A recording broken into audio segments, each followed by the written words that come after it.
Now, other interesting culture news, you have Joe Rogan drinking a Bud Light with Zach Bryan on his show.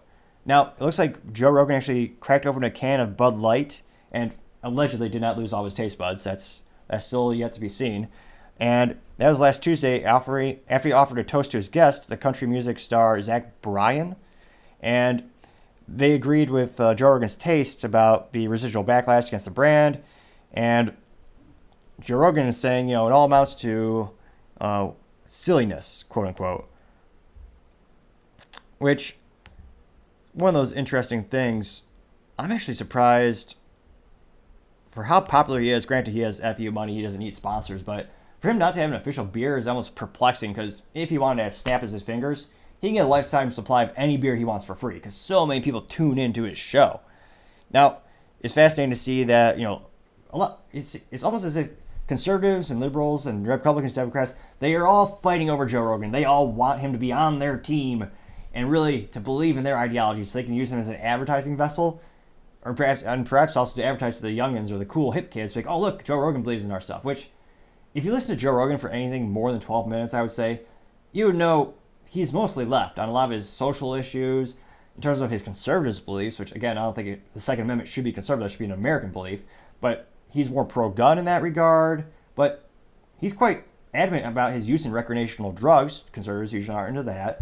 So he's more left than anything else, but conservatives are so desperate for popular people to be on their side. Every once in a while, Joe Rogan will say something that is conservative, but everyone just wants him to be on their side. And in terms of Joe Rogan's history, if you watch the show, he's drank Bud Light for years. Like, if you watch his special, or not, the special, not a Netflix special, but a show where he has on his buddies, like you have Shane Gillis, Ari Shaffir, you got, I forgot who's the most racist comic in the United States. Bert Kreischer. That's an inside joke if you're in the comedy community or a fan of comedy.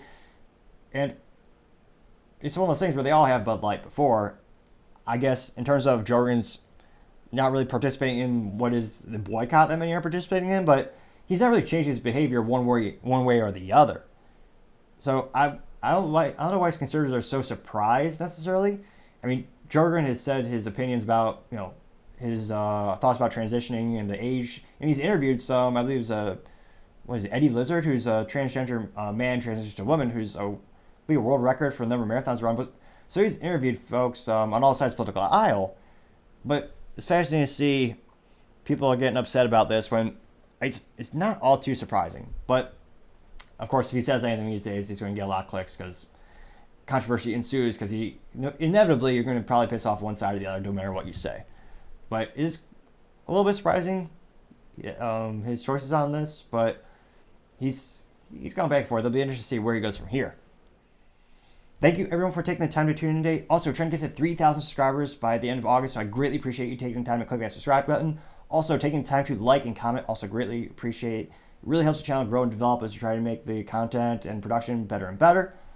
Also, don't forget to tell your family, tell your coworkers, heck, tell your friends, heck, even tell your enemies, tell anyone and everyone.